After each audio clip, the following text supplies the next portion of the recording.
Halo mtoto mzuri, ni matumaini yangu ya kwamba uko tayari kwa ajili ya kipindi cha leo. Bila shaka unatamani kujua kwamba leo Uncle Dash yuko wapi? Niko mahali fulani hivi katika mkoa wa Arusha. Napo mahali hapa nipo simama leo, watoto hapa wamekuandalia vipindi vingi sana vizuri, ikiwa ni neno la Mungu pamoja na michezo.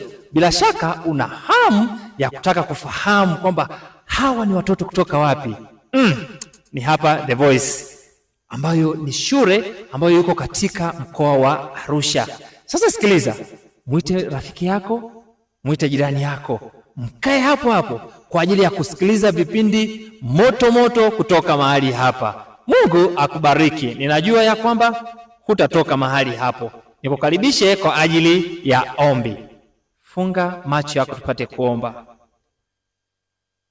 Omba pamoja nami. Sema: asante Yesu kwa siku ya leo.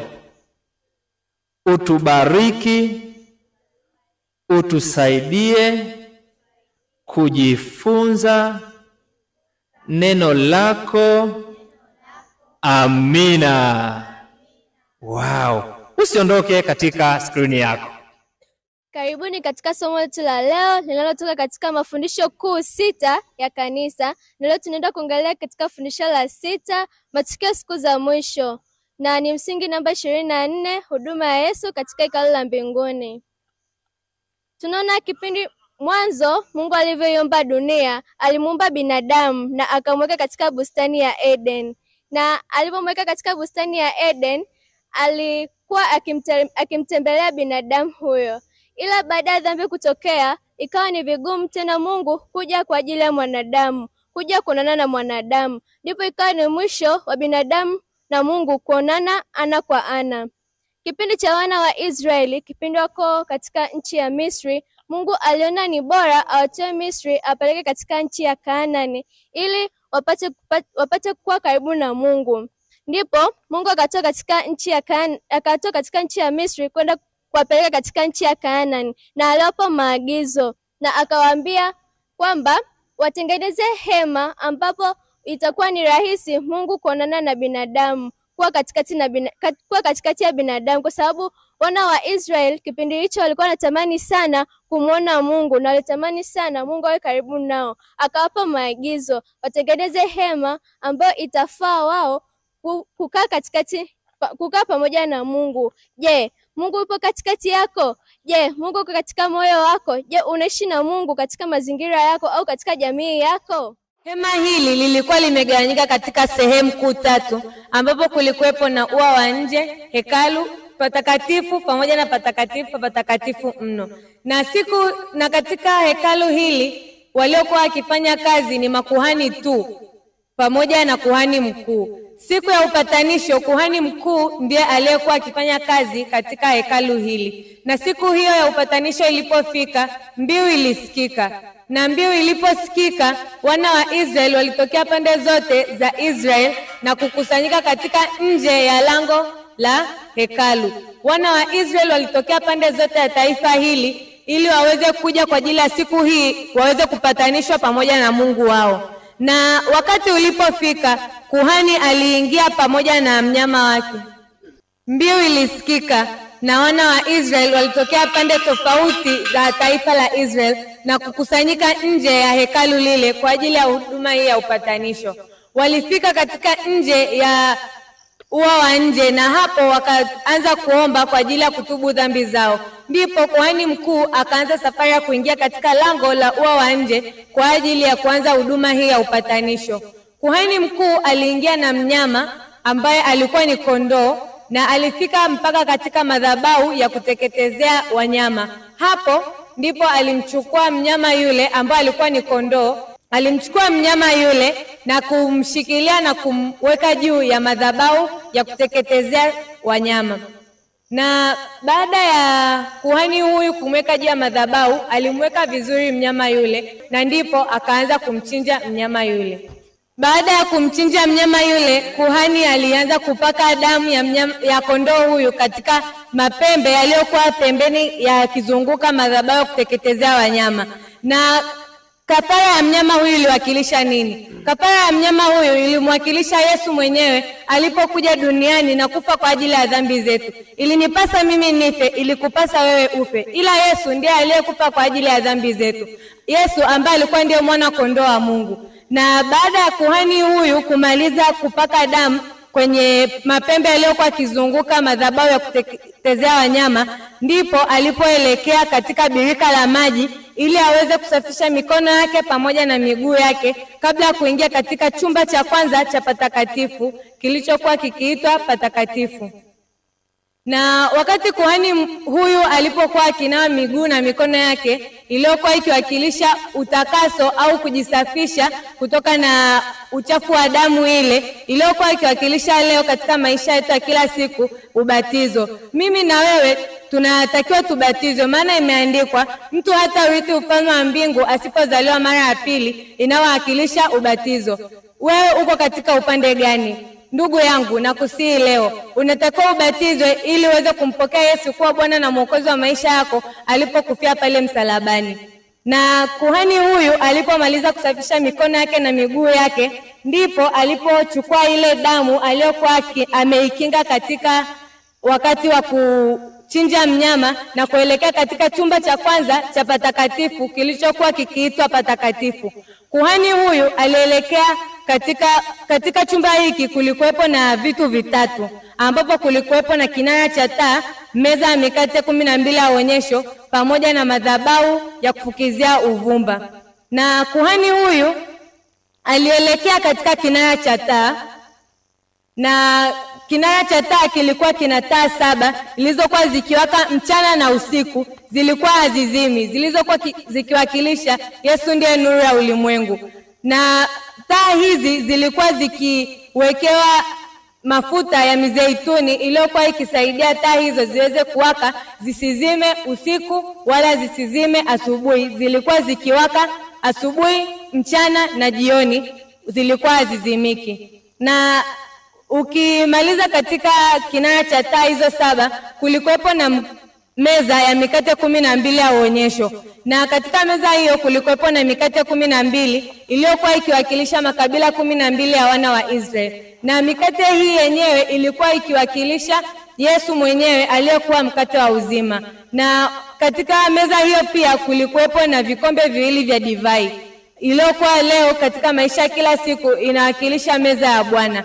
Na baada ya kuhani huyu kutoka katika meza hii, ndipo alipoelekea katika madhabahu ya uvumba ya kufukizia uvumba ili kuendelea na huduma hii ya upatanisho. Kuhani huyu alichukua damu ile ya kondoo yule, na ndipo alipoipaka katika mapembe yaliyokuwa yakizunguka katika madhabahu hii ya kufukizia uvumba. Alinyunyizia kwenye chetezo iliyokuwepo juu ya madhabahu ile, na pia alipakaza katika pazia lililokuwa likitenganisha chumba cha kwanza na chumba cha pili cha patakatifu kilichokuwa patakatifu na patakatifu mno. Wakati kuhani mkuu akiendelea na huduma hii, wana wa Israeli waliokuwa nje ya hekalu hili walikuwa wakiendelea kuomba, walikuwa wakiendelea kutubu dhambi zao kwa moyo wao ili Mungu aweze kuwasamehe dhambi zao. Walikuwa hawapigi story, walikuwa hawachekicheki ovyo, walikuwa wakisujudu na kumwomba Mungu wao aweze kuwasamehe dhambi zao. Kwa sababu ibada hii ilikuwa ni ibada ya pekee, ibada iliyokuwa ikipatanisha wana hawa wa Israeli pamoja na Mungu wao wa mbinguni. Baada ya kuhani huyu kumaliza huduma hii ya kupaka damu kwenye pazia na madhabahu ya uvumba, ndipo alipofungua mapazia yale na kuelekea katika chumba cha pili cha patakatifu kilichokuwa kikiitwa patakatifu pa patakatifu mno. Kuhani huyu aliendelea na huduma hii, ndipo alipofika katika madhabahu ya kufukizia uvumba na akachukua uvumba na kuimimina katika chetezo ile, na moshi ulikuwa ukitoka kutoka katika chetezo ile iliyokuwa ikiwakilisha maombi ya wana wa Israeli waliokuwa wakiendelea kufanya wakiwa nje ya hekalu hili. Walikuwa wakiendelea kumwomba Mungu na kutubu kwa ajili ya dhambi zao ili waweze kupatanishwa pamoja na Mungu wao. Na kuhani huyu alikuwa akizunguka katika madhabahu ile pamoja na chetezo ile iliyokuwa ikiwakilisha maombi ya wana wa Israeli yaliyokuwa yakipanda juu kuelekea kwa Mungu wao. Na baada ya kuhani mkuu kumaliza huduma hiyo, ndipo alipofungua mapazia na kuingia katika chumba cha pili cha patakatifu kilichokuwa kikiitwa patakatifu pa patakatifu mno. Na ndani ya chumba hicho kulikuwepo na sanduku la agano. Na ndani ya sanduku la agano kulikuwepo na vitu vitatu tu. Nao kulikuwepo na amri 10 za Mungu zilizokuwa zikiwakilisha sheria yake ambazo aliwapa watu wake walipokuwa katika safari yao walipokuwepo jangwani kuelekea katika nchi ya ahadi. Na amri hizo zilikuwa zikiwakilisha sheria za Mungu tunazopaswa kuzitii hata leo. Lakini pia ndani ya sanduku hilo la agano kulikuwepo na fimbo ya Aaron iliyochipua. Fimbo hii ya Aaron iliyochipua ilikuwa ikiwakilisha uongozi wake, ambapo Yesu ndiye aliyemteua Aaron aweze kufanya kazi katika hekalu hili, aweze kumtumikia Mungu kwa niaba ya wana wa Israeli. Na ukitoa fimbo ya Aaron pia kulikuwepo na kopo la mana. Na kopo la mana lilikuwa ni ukumbusho wa namna Mungu alivyowahudumia wana wa Israeli walipokuwepo jangwani katika safari yao ya kuelekea katika nchi ya ahadi. Na kopo hili ilikuwa mana hii walilishwa wana wa Israeli na Mungu mwenyewe walipokuwa jangwani. Mungu hakuacha wakae njaa, aliwahudumia. Ndio maana ikawekwa kama ukumbusho katika sanduku hili la agano. Na pia ukitoa vitu hivyo vitatu vilivyokuwepo ndani ya sanduku hilo la agano, juu kulikuwepo na makerubi wawili ambao walikuwa wamefunika mbawa zao, na katikati yao kulikuwepo na mwanga mkali uliokuwa ukiwakilisha uwepo wa Mungu. Na ndipo kuhani mkuu aliposhuka katika magoti yake na kuanza kuomba na kufanya huduma hiyo ya upatanisho kwa ajili ya wana wa Israeli na Mungu wao. Na wakati kuhani mkuu akiendelea kuomba na akionekana amekaa ndani ya chumba hicho kwa muda mrefu sana, na ndipo makuhani wengine walipokuwa wakivuta kamba aliyokuwa amefungwa miguuni mwake wakati wa kumtayarisha kuingia ndani, ambapo alikuwa amemfunga kamba pamoja na njuga. Na ndipo kuhani alitingisha mguu wake na njuga ililia, ikiwakilisha kwamba bado yuko hai na anaendelea na huduma hii ya upatanisho. Ndipo wana wa Israeli waliposikia hivyo, ndipo walipoendelea kuomba, ndipo walipozidisha maombi yao kwa ajili ya kufanya toba kwa ajili ya dhambi zao, ili Mungu aweze kuwasamehe na waweze kupatanishwa pamoja na Mungu wao.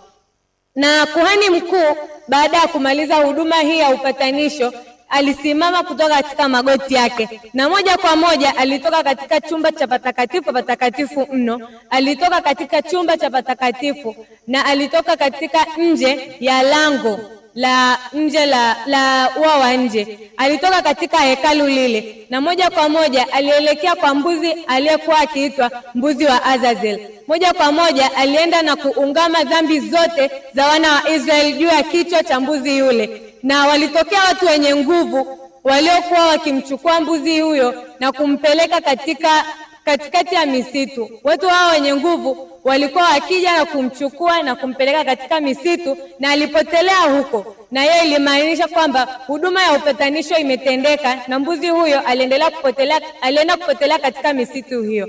Na kama mwana wa Israeli alikuwa hajafanya huduma ya upatanisho, alikuwa hajaleta mnyama kwa ajili ya upatanisho, ilimaanisha kwamba mtu huyo alienda kuuawa au alienda kufa.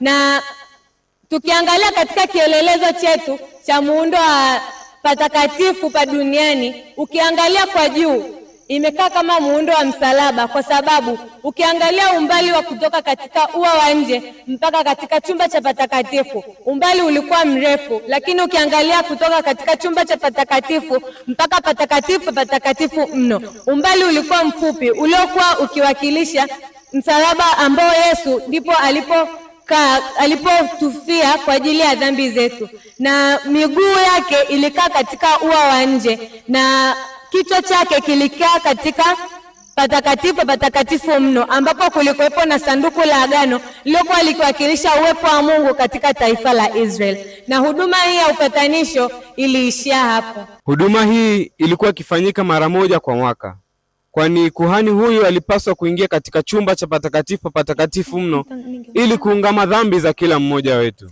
Hivyo basi huduma hii ilipaswa kufanyika mara moja na kuhani aliyekuwa mkuu, kwa sababu kuhani mwingine hakupaswa kushiriki katika tendo hili. Hivyo ilimpasa kuhani mkuu kuingia katika chumba cha patakatifu mno ili aweze kuungama dhambi za kila mmoja wao. Na ndiyo maana mpaka leo tunaye kuhani wetu mkuu ambaye yupo mbinguni akituungamia dhambi zetu. Ni kweli katika maisha haya sisi tumekuwa wa dhambi kupindikia. Kuna wakati tunatenda dhambi kiasi kwamba tunaumia katika mioyo yetu. Lakini nataka nikupe faraja, nataka nikupe tumaini ya kwamba yupo mtetezi, yupo mwombezi wetu ambaye ni kuhani mkuu, kuhani aliye mmoja katika maisha haya, atuungamiaye dhambi zetu, aungamaye dhambi yangu na dhambi yako. Na ndipo ikasikika sauti kuu ikisema, mchafu na azidi kuwa mchafu, na mwenye kudhulumu na azidi kudhulumu. Lakini lipo tumaini linasema ya kwamba na mwenye utakatifu azidi kutakaswa, lakini mwenye kutenda mema na azidi kutenda mema. Ndipo sauti kuu nyingine inasema, tazama anakuja kumlipa kila mmoja na ujira wake. Ni tumaini kwako, ni tumaini kwangu ya kwamba lipo tumaini bado katika maisha haya. Japokuwa sisi tumekuwa tukitenda dhambi, lakini yupo kuhani, na ndipo atakapomaliza kazi hii na kushuka kutoka katika chumba cha patakatifu akivua kuhani, akivua vazi la kuhani na kuvaa vazi la kifalme, akija duniani kwa ajili ya kuhukumu. Nataka nikwambia kwamba bado na nafasi katika maisha haya, kwani atakapomaliza kazi hii ya upatanisho, atakapotoka katika chumba hichi, mlango wa rehema utakuwa umefungwa kwangu mimi pamoja na wewe unajua habari hizi. Lakini kwa wale ambao hawajawahi kusikia habari hizi, bado na nafasi katika maisha haya. Hivyo bado niwahimiza ya kwamba mna nafasi ya kuungama dhambi zenu, kwani yeye yu pamoja nasi, yu katika chumba cha patakatifu bado akituombea. Hivyo nipende kukutia moyo kwamba katika maisha haya bado una nafasi ya kuungama, una nafasi ya kumrudia huyu Mwokozi ili aweze kuungamia dhambi zako kwa huyu Mungu. Na Yesu hufanya kama kuhani mkuu ambaye alikuwa katika dunia hii, alikuwa akipatanisha kati ya wana wa Israeli ambao walikuwa ni wa dhambi au walikuwa kitenda dhambi, na alikuwa akiwapatanisha pamoja na Mungu. Hivyo basi Yesu naye hutuungamia dhambi zetu, hutupatanisha baina yangu mimi wewe pamoja na Mungu. Kwani maombi yetu tunayoyaomba haiwezi kwenda moja kwa moja kwa Mwenyezi Mungu, lakini upitia kwa Yesu, kisha Yesu huyabeba na kupeleka miguuni pake. Fungu la 12 katika kitabu cha Ufunuo wa Yohana anasema, tazama naja upesi na ujira wangu u pamoja nami, kwamba kila mtu kama kumlipa kila mtu kama kazi yake alivyo. Hivyo nipende kutia moyo kwamba anakuja, yu karibu kuja. Hivyo bado nafasi ya kuungama dhambi zako ili atakapokuja aweze kukupatia ujira wako mkononi mwako. Bwana kubariki unapotafakari neno hili kwa jina la Yesu Kristo. Amen. Halo watoto wazuri, pasina shaka ulikuwa pamoja nasi. Umepata kitu fulani katika somo hili la leo? Umeona ambavyo Yesu anaendelea kutuhudumia hata sasa. Punde unapotenda dhambi, yupo katika chumba cha patakatifu mno, kama ambavyo tumeweza kuelezwa na marafiki zetu hao wazuri, watoto wanaotoka katika shule hii ya The Voice hapa jijini Arusha. Mungu akubariki sana. Sikiliza sasa, tumefikia tamati mwa kipindi chetu hiki kwa siku hii ya leo. Usikose kipindi hiki wakati unaokuja. Natamani tufunge kwa ombi. Uko tayari? Okay, nyanyua mikono yako. Hatua ya kwanza, hatua ya pili, hatua ya tatu. Sema, asante Yesu kwa ajili yetu. Umetufundisha huduma hii ya leo. Inafanyika kwa niaba yetu. Tusaidie sasa kuweza kuishi maisha matakatifu. Unapotoka patakatifu pa patakatifu mno, tuwe tumeungama dhambi zetu. Kwa jina lako Yesu. Amen. Mpaka wakati mwingine. Bye bye.